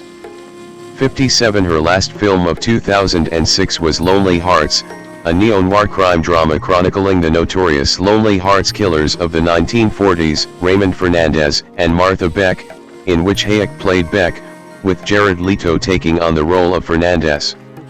The film received mixed reviews from critics, but the cast garnered praise. Peter Travers of Rolling Stone stated, "When Hayek and Leto are on screen, you do not look away." 58. Hayek served as an executive producer for the American television series Ugly Betty, 2006 to 2010, After adapting the story for American television with Ben Silverman, who acquired the rights and scripts from the Colombian telenovela Yo Soy Betty La Fea in 2001. Originally intended as a half-hour sitcom for NBC in 2004, the project would later be picked up by ABC for the 2006 to 2007 season, with Silvio Horta also producing. She guest starred on the series as Sofia Reyes, a magazine editor. Ugly Betty was a success with critics and audiences, won a Golden Globe Award for Best Comedy Series in 2007, and earned Hayek nominations for both Outstanding Guest Actress in a Comedy Series and Outstanding Comedy Series at the 59th Primetime Emmy Awards. 59 After finalizing negotiations with MGM to become the CEO of her own Latin-themed film production company, Ventana Rosa, in 2007, 60 Hayek signed a 2-year deal with ABC for Ventana Rosa to develop projects for the network. 61. In 2007, Hayek made a cameo appearance, as a nurse singing a cover of the Beatles' song Happiness is a Warm Gun, in Julie Taymor's jukebox musical romantic drama Across the Universe. The role of Madame Truska, a woman who can grow an indestructible beard, in Cirque du Freak, The Vampire's Assistant, 2009, was Hayek's first acting project following the birth of her daughter. She characterized the film, which was an adaptation of the book series The Saga of Darren Shan by author Darren Shan, as a little bit of hard work. But it's not like I have to be emotionally devastated for months. 62 The film was a critical and commercial failure. 63-64 Screen Rant felt that Hayek is fun as the bearded lady Madame Truska but is unable to single-handedly elevate the material. 65. Continued commercial success, 2010 to 2017. In 2010, Hayek played a fashion designer and the wife of a Hollywood talent agent, Adam Sandler, in the comedy Grown Ups, which, despite a negative critical reception, made $271.4 million globally. 66 She is the voice of Kitty Softpaws, a street-savvy tuxedo cat, alongside Antonio Banderas in Puss in Boots, 2011. 67 A spin-off of the Shrek franchise, Puss in Boots received positive reviews from critics, grossed $554.9 million at the box office. 68 and was nominated for Best Animated Feature at the 84th Academy Awards. In 2011, she also obtained Hispanic roles in 2 international productions, a dancer in the French drama Americano and the wife of a former advertising executive in the Spanish As Luck Would Have It, which earned her nominations for the San Sebastián International Film Festival Award for Best Actress and the Goya Award for Best Actress, respectively. Hayek at the 2012 Deauville American Film Festival. In 2012, Hayek directed Jada Pinkett Smith in the music video Nada Se Compara, 6970 lent her voice for Peter Lord's animated film The Pirates. In an adventure with scientists, and played a cartel leader in Oliver Stone's action film Savages and a school nurse in Frank Corace's comedy Here Comes the Boom. She reprised her role in Grown Ups 2, 2013, which, like the first film, was a commercial success despite a negative critical response. 71-72. Hayek served as a producer and provided her voice for the character of Camila, a widowed mother, in The Prophet, 2014, adapted from the 1923 book by Khalil Gibran. Describing the film as a love letter to my heritage, Hayek said it helped her explore her relationship with her late grandfather, who was a fan of the book, and remarked, "Between all the connections of our ancestors and the memories of the ones that are no longer with us, I hope they are proud of this film because I did it also for them." 73 In 2014, she made a brief appearance in James Bobin's comedy sequel Muppets Most Wanted, starred as a woman forced into sexual slavery in Joe Lynch's action drama Everly, and reunited with Pierce Brosnan to play his love interest in Tom Vaughn's romantic comedy Some Kind of Beautiful. Everly and Some Kind of Beautiful were both distributed for online markets and poorly received, while critics noted that the former benefits from Joe Lynch's stylish direction and Salma Hayek's starring work, but it's too thinly written and sleazily violent to fully recommend. 74 Rotten Tomatoes gave the latter a 6% rating based on 34 reviews. 75. In Tale of Tales, 2015, a European fantasy film directed and written by Matteo Garrone, Hayek appeared as the 17th century Queen of Long Trellis. A screen adaptation based on collections of tales by Italian poet and courtier Guillaume Battista Basile, the film competed for the Palme d'Or at the 68th Cannes Film Festival. 76-77 In 2016, Hayek voiced the role of Teresa del Taco in Sausage Party, an adult animated film she described as the naughtiest thing I've ever done. I never thought I'd ever say some of those things out loud. But I had a lot of fun. It's a different kind of crazy. 78 The highest grossing R-rated animated film of all time, Sausage Party grossed $140.4 million worldwide. 79. Hayek took on the role of a holistic medicine practitioner who attends a wealthy client's dinner party in Miguel Arteta's drama Beatriz at Dinner, 2017, 80 which Owen Gleiberman of Variety called a small-scale but elegantly deft squirm-fest that features a luminous performance by the actress. 81 That role earned Hayek an Independent Spirit Film Award nomination for Best Female Lead. 82 The comedy How to Be a Latin Lover, 2017, was a sleeper hit upon its release and featured Hayek as the estranged sister of a man who has made a career of seducing rich older women. 83 Her last film outing of 2017 was Patrick Hughes's action comedy The Hitman's Bodyguard, in which she starred as the wife of a convicted hitman, opposite Ryan Reynolds and Samuel L. Jackson. The film made an impressive $176.6 million globally. 84. Recent roles, 2018, present.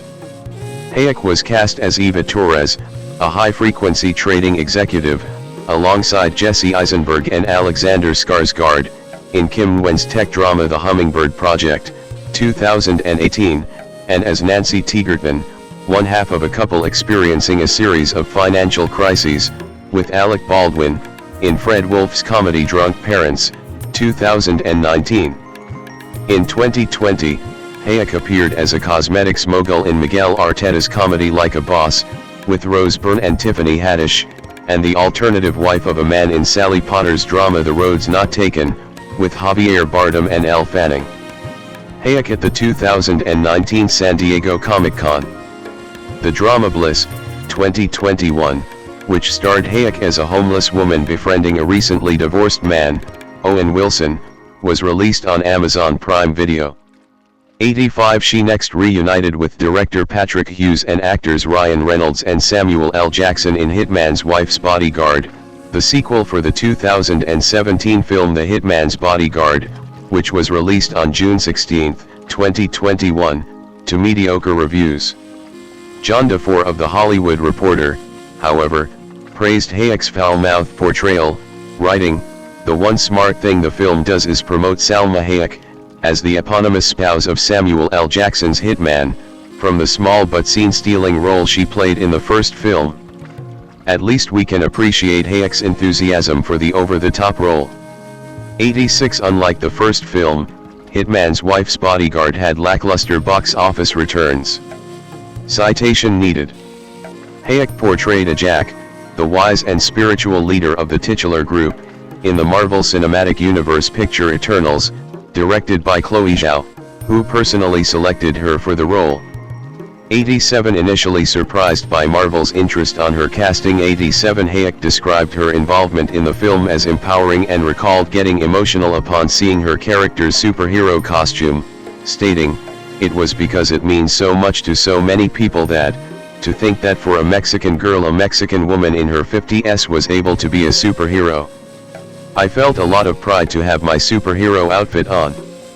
It meant something." 88 Hayek, who is of both Spanish and Lebanese descent, subsequently became the first Arab actress with a main role in the Marvel Cinematic Universe. 89 The film, released in the United States on November 5, 2021, 90 generated a divergent critical response and made $401 million worldwide. 91 She has since signed a deal to star in multiple Marvel Cinematic Universe projects. 92 Her last film of 2021 was Ridley Scott's biographical crime drama House of Gucci, in which she played the friend and confidant of Patrizia Reggiani, Giuseppina Pina Orima, alongside Lady Gaga as Reggiani, Adam Driver, and her Lonely Hearts co-star Jared Leto. 93 Hayek then reprised her role as Kitty Softpaws in Puss in Boots, The Last Wish. 94 which received critical acclaim, grossed $485.30 million. 95-96 and like its predecessor was nominated for the Academy Award for Best Animated Feature. In June 2022, Hayek was cast in Angelina Jolie's upcoming film, Without Blood, based on the best-selling Italian novel by Alessandro Baricco. It was filmed in Rome, Apulia, and Basilicata. Hayek will star in the film alongside Demian Bichir. 97, 98, 99. In 2023, she appeared as herself in the episode Joan is Awful of the Netflix anthology Black Mirror. Citation needed. Other ventures. Advocacy. Hayek's charitable work includes increasing awareness on violence against women and discrimination against immigrants. 100 On July 19, 2005, Hayek testified before the U.S. Senate Committee on the Judiciary supporting reauthorizing the Violence Against Women Act. 101 In February 2006, she donated $25,000 to Acoatzacolcos, Mexico, shelter for battered women and another $50,000 to Monterrey-based anti-domestic violence groups. 102 She is a board member of V-Day, the charity founded by playwright Eve Ensler. While Hayek previously stated that she is not a feminist. 103 She later revised her stance, stating, "I am a feminist because a lot of amazing women have made me who I am today. But, it should not be just because I am a woman." 104. Hayek also advocates breastfeeding. During a 2009 UNICEF fact-finding trip to Sierra Leone, she breastfed a hungry week-old baby whose mother could not produce milk. 105 Hayek said she did it to reduce the stigma associated with breastfeeding and to encourage infant nutrition. 106 In 2010, Hayek's humanitarian work earned her a nomination for the VH1 Do Something Awards. 107 In 2013, alongside Beyoncé and Frida Giannini, Hayek launched Chime for Change, a Gucci campaign that aims to spread female empowerment. 108 For International Women's Day 2014, Hayek was one of the artist signatories of Amnesty International's letter to then British Prime Minister David Cameron, campaigning for women's rights in Afghanistan. 109 Following her visit to Lebanon in 2015, Hayek criticized the discrimination against women there. 15. On December 13, 2017, Hayek published an op-ed in the New York Times stating that she had been harassed and abused by film producer Harvey Weinstein during the production of Frida. 110. In 2019, the Pinot family pledged $113 million to support the reconstruction efforts of Notre Dame Cathedral in Paris, following its destruction in a fire. 111 In 2020, Hayek raised awareness through her Instagram for the disappearance of Vanessa Guillén. 112. Endorsements. Hayek was a spokeswoman for Revlon in 1998 and has been a spokeswoman for Avon Cosmetics since February 2004. 113 She modeled for Chopard in 2001, was featured in a series of Spanish-language commercials for Lincoln Cars in 2002. 114 and in Campari ads, photographed by Mario Testino, in 2006. 115 On April 3, 2009, she helped introduce La Donna, a watch by Cartier inspired by fellow Mexican actress Maria Felix. 116. Hayek has worked with the Procter & Gamble Company and UNICEF to promote the funding, through disposable diaper sales, of vaccines against maternal and neonatal tetanus. She is a global spokesperson for the Pampers/UNICEF partnership to help raise awareness of the program. 117 The partnership involves Procter & Gamble donating the cost of one tetanus vaccination, approximately 24 cents, 118 for every pack of Pampers sold. 119. In 2008, Hayek co-founded Juice Generation's juice delivery program Cooler Cleanse. 121 After writing the foreword to Juice Generation founder Eric Helms' 2014 book The Juice Generation, 100 Recipes for Fresh Juices and Superfood Smoothies 122 She and Helms launched the beauty subscription delivery service Blend It Yourself in 2017, based on Hayek's personal beauty elixirs, which supplies subscribers with the prepared organic frozen smoothie and acai bowl ingredients. 123. In 2011, Hayek launched her own line of cosmetics, skincare, and hair care products called Nuance by Salma Hayek, to be sold at CVS stores in North America. 124. Public image. Salma Hayek speaking at the 2014 San Diego Comic-Con. Early in her career, Hayek came to be regarded as a sex symbol, and most of her early films, it has been noted, such as the action-oriented Desperado, From Dusk Till Dawn, and Fled, predominantly featured her in racy sex symbol type of roles and ultimately made Hayek a familiar face with mainstream audiences. 125 Various media publications have cited her as one of Hollywood's most beautiful actresses. People named her one of the 50 most beautiful people in the world in 1996, 2003 and 2008. 126 Maxim ranked her 34th and 90th on their Hot 100 list in 2005 and 2007, respectively. 126 and FHM included her on their 100 Sexiest Women in the World list in 2005 and 2006. 126 A July 2007 poll by ePoll Market Research found Hayek to be the sexiest celebrity among a group of 3,000 public figures, with 65% of respondents using the term sexy to describe her. 127 The Armani dress Hayek wore to the 1997 Academy Awards was voted by E! Entertainment as one of the 5 most memorable in Oscar history. 126. From April 7 to June 18, 2006, the Blue Star Contemporary Art Center in San Antonio, Texas hosted an exhibition called Solamente Salma, Spanish for Only Salma, consisting of 16 portrait paintings by muralist George Yepes and filmmaker Robert Rodriguez. 128 of Hayek as the Aztec goddess Itzpapalotl. 129 130 In July 2007, The Hollywood Reporter ranked Hayek 4th in their Latino Power 50, a list of the most powerful Latin members of Hollywood. 131 In 2008, she was awarded the Women in Film Lucy Award, in recognition of her creative works that have enhanced the perception of women through the medium of television. 132 And Entertainment Weekly ranked her 17th in their list of the 25 smartest people in TV. 133.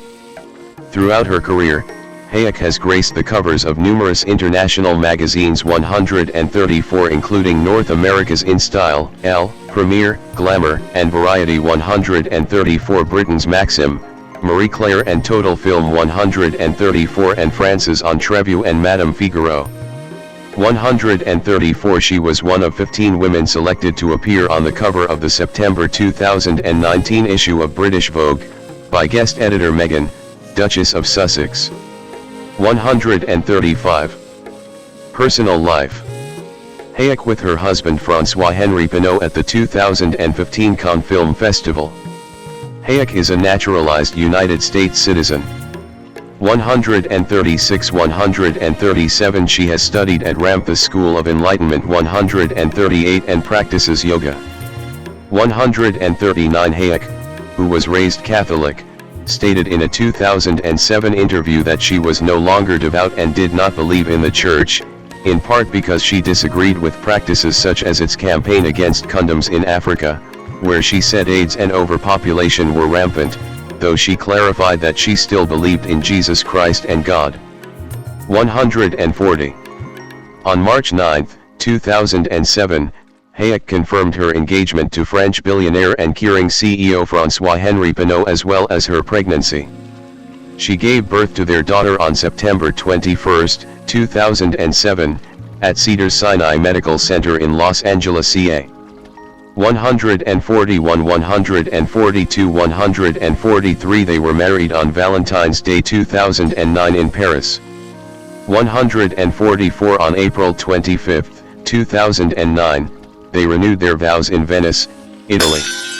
145. Filmography and accolades. Main article, list of roles and awards of Salma Hayek. Hayek's films that have earned the most at the box office, as of 2022, include 146. Hayek's performance as Frida Kahlo in Frida, 2002, garnered her nominations for Best Actress at the 75th Academy Awards, the 61st Golden Globe Awards, the 53rd British Academy Television Awards and the 9th Screen Actors Guild Awards.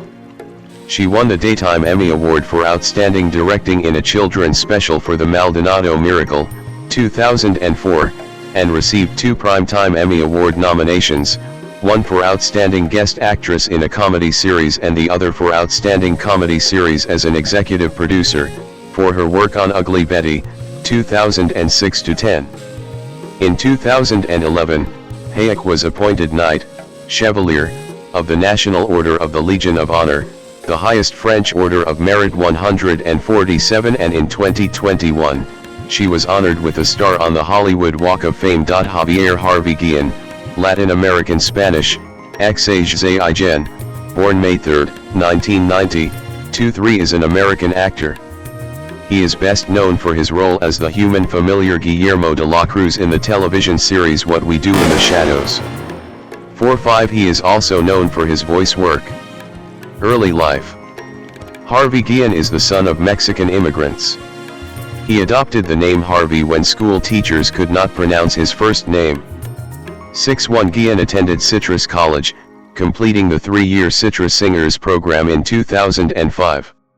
7 He used to recycle trash to pay for improv classes. His father, who was the first person who encouraged him to pursue acting, died of lung cancer in 2017.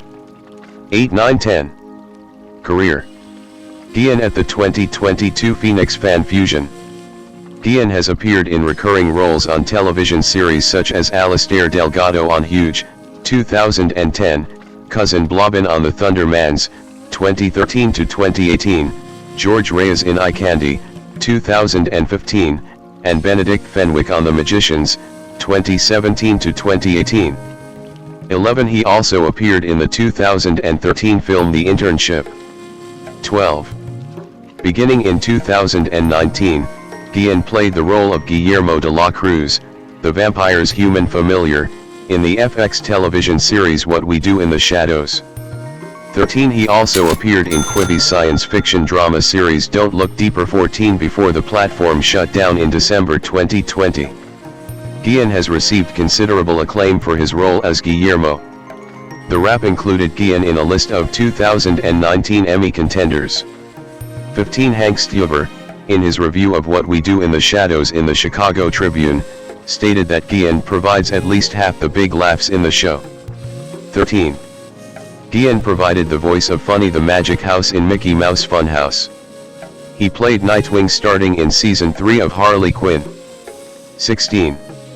In 2022, Guillén provided the voice for the comedic sidekick character Peritto in Puss in Boots, The Last Wish. 17. In 2023, Guillén appeared on The Late Show with Stephen Colbert in a skit as Representative George Santos. 18.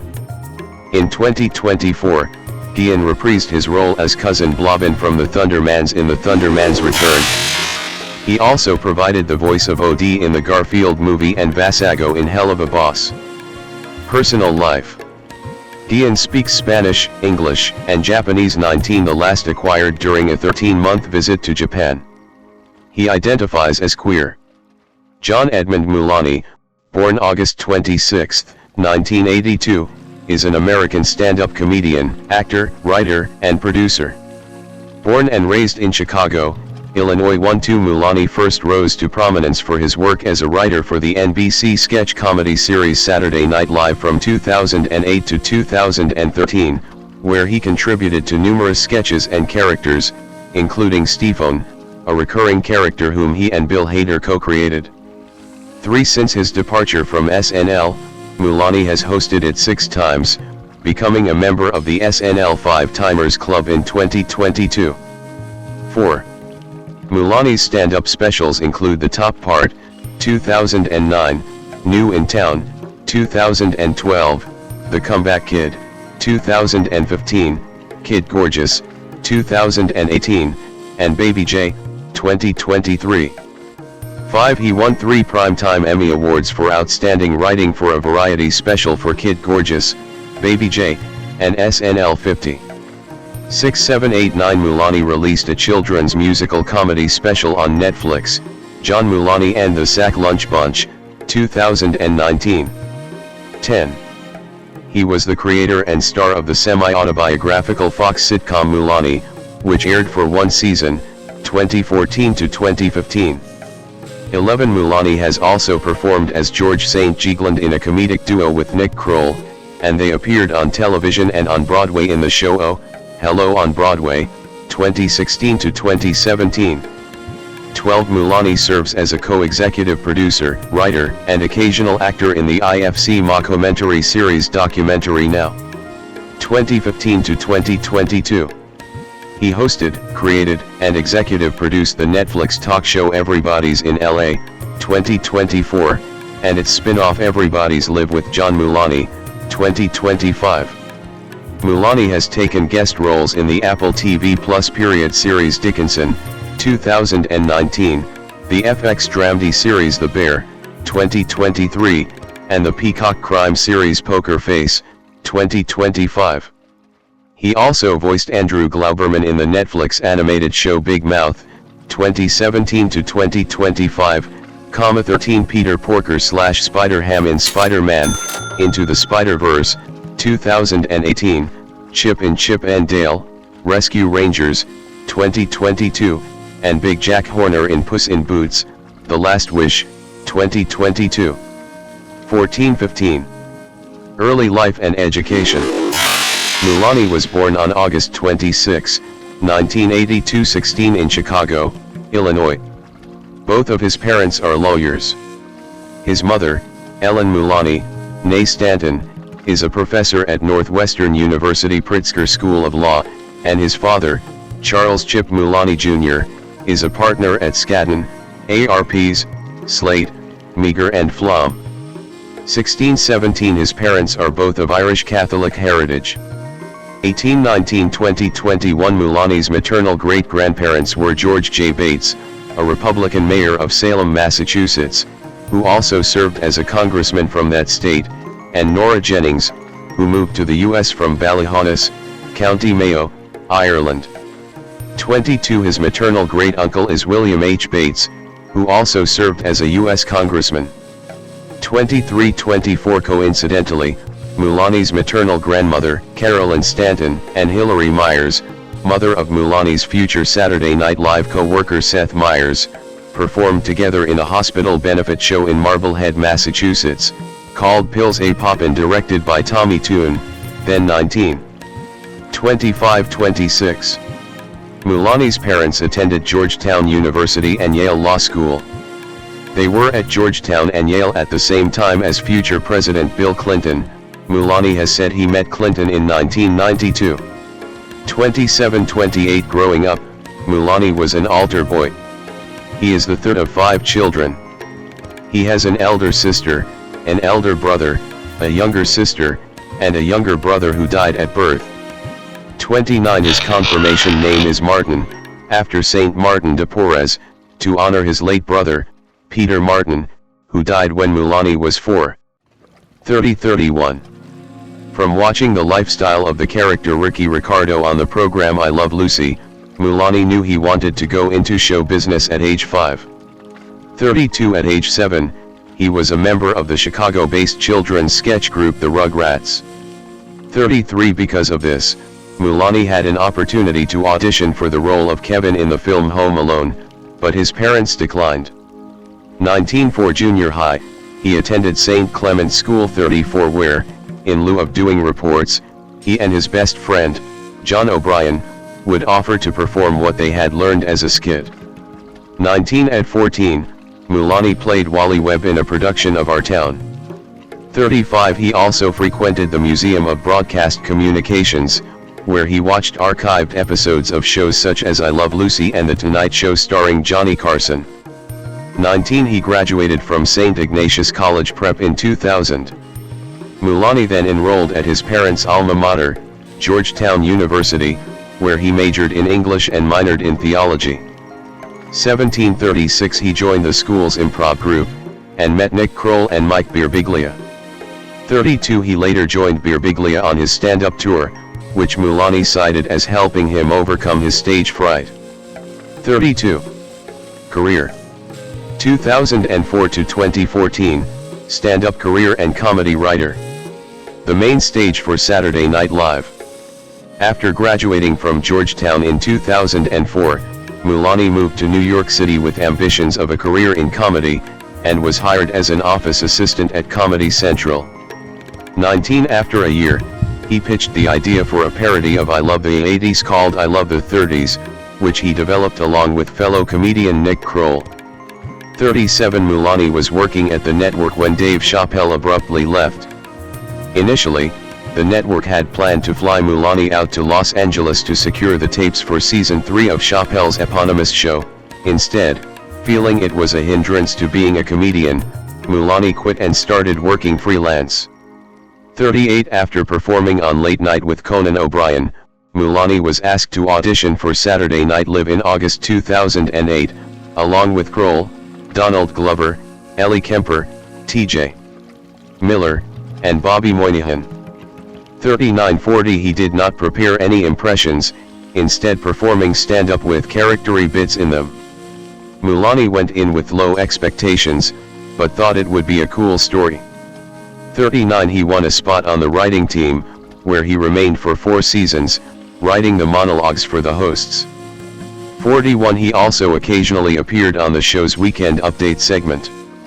42 43 44 He and SNL actor Bill Hader co-created the recurring SNL character Stephone. 45 46 Mulani was nominated for the Primetime Emmy Award for Outstanding Writing for a variety series with the SNL writing staff from 2009 to 2012. 47 He won a Primetime Emmy Award for Outstanding Original Music and Lyrics at the 2011 Emmys with Justin Timberlake, Seth Meyers, and Catrice Barnes. 48. Mulani performing in 2009. In addition to his work on SNL, Mulani worked as a stand-up comedian. He has been a headliner since 2008. He performed at the 2008 Bonnaroo Music Festival. 49 He has performed on Live at Gotham, Conan, Jimmy Kimmel Live, Late Night with Jimmy Fallon, Late Night with Conan O'Brien, and Comedy Central Presents. Mulani also released the comedy album The Top Part in 2009 50 and the stand-up comedy special New in Town in 2012. Both were produced with Comedy Central. In May 2013, NBC passed on picking up Mulani's semi-autobiographical sitcom pilot, Mulani. 51 The following June, Fox ordered a new script while considering whether to order the production of several episodes. 52 In October 2013, Fox announced that it had picked up the show for a 6-episode season order. 53 Mulani was the creator, producer, and writer of his eponymous series. The series starred Mulani, Nazim Pedrad, Martin Short, and Elliot Gould. The series was cancelled within its first year in May 2015. 54 He has said he wanted to do the type of live audience multi-camera sitcoms that I grew up on. 55 The series received poor reviews 56 57 58 59 including playwright and the New York Times TV critic Neil Genslingers, who wrote it rips off Seinfeld so aggressively that in episode 2 it even makes fun of its own plagiarism. But one thing it forgot to borrow from Seinfeld was intelligence. 60. 2015 to 2019, career stardom. Mulani in 2013. Mulani's third comedy special, The Comeback Kid, was released on November 13, 2015, on Netflix. The Comeback Kid received critical acclaim 61, with David Sims of The Atlantic calling it a reminder of everything that makes Mulani so singular, storytelling rich with well-observed details, delivered with the confidence of someone decades older than 33. 62. During this time, Mulani contributed writing to other TV projects, including Maya and Marty, documentary Now, Oh, Hello on Broadway, and the Comedy Central roast of James Franco. He acted in supporting roles on television shows such as Crashing, Portlandia, and Difficult People. In 2016, Mulani received a nomination for the Primetime Emmy Award for Outstanding Writing for a variety special for The Comeback Kid, losing to Patton Oswalt's Talking for Clapping. 63. In 2015, Mulani served as a writer for the IFC mockumentary series Documentary Now. 2015 to 2022. The series was created by Fred Armisen, Bill Hader, and Seth Meyers. During the first season he served as consulting producer before becoming a co-executive producer. The series satirizes acclaimed documentary films. Mulani has written 5 of the episodes, including The Eye Doesn't Lie, The Thin Blue Line, which he co-wrote with Bill Hader in 2015, The Bunker, The War Room, Parker Gale's Location is Everything, Swimming to Cambodia, and Mr. Runner-Up, My Life as an Oscar Bridesmaid, Parts 1 and 2, The Kid Stays in the Picture, the latter 2 written with Hader both in 2016. He wrote the episode Soldier of Illusion, Parts 1 and 2, 2022, which parodied the films of Werner Herzog. His first acting role on the show was in the 2019 episode Original Cast Album, Co-op in Season 3. Mulani co-wrote the episode and the songs with Meyers. In the episode, Mulani plays the fictional Simon Sawyer, a character based on composer and lyricist Stephen Sondheim. The episode spoofs the landmark D.A. Pennebaker documentary Original Cast Album, Company, 1970. The episode features a fictional ill-fated 1970 Broadway musical, Co-op, with songs detailing the joys and pains of a New York City housing cooperative. The episode featured performances from Renee Elise Goldsberry, Richard Kind, and Alex Brightman. The episode received